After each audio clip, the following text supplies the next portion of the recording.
നിത്യവും നമ്മൾ ഓതാറുള്ള സൂറത്തുൽ ഇഖ്ലാസ് അഥവാ ഖുൽ ഹുവല്ലാഹു അഹദ് ഓതി പഠിച്ചാലോ ഇൻഷാ അല്ലാഹ്. ബിസ്മില്ലാഹിർ റഹ്മാനിർ റഹീം ഖുൽ ഹുവല്ലാഹു അഹദ്. ഇവിടെ ആദ്യം ശ്രദ്ധിക്കാനുള്ളത് ഖാഫാണ്. ഖാഫിൻ്റെ മഖ്റജ് നമ്മുടെ നാവിൻ്റെ അങ്ങേ അറ്റം മേലെ അണ്ണാക്കിൽ മുട്ടിക്കുക. ഖ ഖു എന്നുച്ചരിക്കുക. ഖുൽ ഹുവ. പിന്നെ ശ്രദ്ധിക്കാനുള്ളത് വാവാണ്. വാവിൻ്റെ മഖ്റജ് പല ആളുകളും തെറ്റിച്ച് അഥവാ താഴത്തെ ചുണ്ട് മേലത്തെ മുൻപല്ലിൽ ഉപയോഗിച്ച് വാ ഇങ്ങനെ ഉച്ചരിക്കാറുണ്ട്. അത് തെറ്റാണ്. മറിച്ച് വാ എന്ന് രണ്ട് ചുണ്ടുകൾ മാത്രം ഉപയോഗിച്ചുകൊണ്ട് മാക്സിമം മുന്നിലേക്ക് കൂർപ്പിച്ചുകൊണ്ടാണ് അത് ഉച്ചരിക്കേണ്ടത്. ഖുൽ ഹുവല്ലാഹു. പിന്നെ ശ്രദ്ധിക്കാനുള്ളത് അല്ലാഹു എന്ന പദമാണ്. അല്ലാഹു എന്നത് ഒരു ഘനപ്പിച്ച് ഉച്ചരിക്കേണ്ട വാക്കാണ്. അതായത് അല്ലാഹു ഇങ്ങനെയല്ല, മറിച്ച് അല്ലാഹു ലോ ഓ എന്ന ഒരു ഘനപ്പിച്ച ശബ്ദത്തോടു കൂടി ഈ വായ ഇരുഭാഗങ്ങളിലേക്കും ഓപ്പൺ ആകാതെ അടഞ്ഞതായ രൂപത്തിലാണ് അത് ഉച്ചരിക്കേണ്ടത്. ഖുൽ ഹുവല്ലാഹു അഹദ്.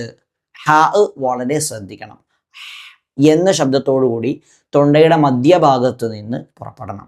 ശേഷമുള്ളത് ദാലാണ്. ഈ ദാലിൻ്റെ ഒരു പ്രത്യേകത, ഇത് നിർത്തുന്ന സമയത്ത് ദ് പല ആളുകളും ഖുൽ ഹുവല്ലാഹു അഹദ് എന്ന് നിർത്തും. അഹദ് അല്ല, മറിച്ച് അഹദ് ഇങ്ങനെ തന്നെ നിർത്തണം.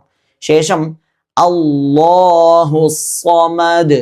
അല്ലാഹു എന്ന പദത്തിൽ നേരത്തെ നമ്മൾ പറഞ്ഞതുകൊണ്ട് ആവർത്തിക്കുന്നില്ല. ശേഷമുള്ളത് സ്വാദാണ്. സ്വാദിൻ്റെ പ്രത്യേകത, ഈ സീന് നമ്മൾ പറയുന്ന സമയത്ത് സ എന്ന് പറയുമ്പോൾ നാവ് എവിടെയാണോ വെക്കുന്നത് അതേ സ്ഥലത്ത് വെച്ചുകൊണ്ട് തന്നെ സോ എന്ന് പറയണം. പിന്നെ എന്താണ് വ്യത്യാസം? സ്വാദ് തഫ്ഹീമാണ്. തഫ്ഹീം എന്ന് പറഞ്ഞാൽ എന്താ? നേരത്തെ നമ്മൾ പറഞ്ഞു അല്ലാഹു എന്നത് ഘനപ്പിച്ച് പറയണമെന്ന്. ഇതേപോലെ ഘനപ്പിച്ച് പറയുന്നതിനാണ് തഫ്ഹീം എന്ന് പറയാം. അപ്പോൾ അല്ലാഹു സോ കണ്ടില്ലേ ഘനപ്പിച്ച് പറഞ്ഞത്?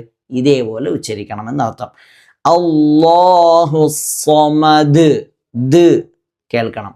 അടുത്ത ആയത്ത് ലം യലിദ് വലം യൂലദ്. ഇവിടെയും ദാല് ശ്രദ്ധിക്കണം നിർത്തുന്ന സമയത്ത്. ശേഷം വലം യകുൽ ലഹു കുഫുവൻ അഹദ്. ഇവിടെ ശ്രദ്ധിക്കാനുള്ളത് വലം വാവ് ശ്രദ്ധിക്കണം, നേരത്തെ പറഞ്ഞു. ശേഷം വളരെ പ്രധാനമായി ശ്രദ്ധിക്കേണ്ട, പല ആളുകളിൽ നിന്നും തെറ്റ് സംഭവിക്കുന്ന ഒരു സ്ഥലമാണ് കുഫുവൻ അഹദ് എന്ന സ്ഥലം. ഇവിടെ പല ആളുകളും കുഫുവൻ അഹദ് എന്നോതും. എന്നാൽ അങ്ങനെയല്ല, കുഫുവൻ ആ ഹംസ കൃത്യമായി വെളിവാകണം. ഇത് വെളിവാകാതെ പല ആളുകളും കുഫുവൻ അഹദ് എന്നോതി പോകുന്നത് കേൾക്കാം.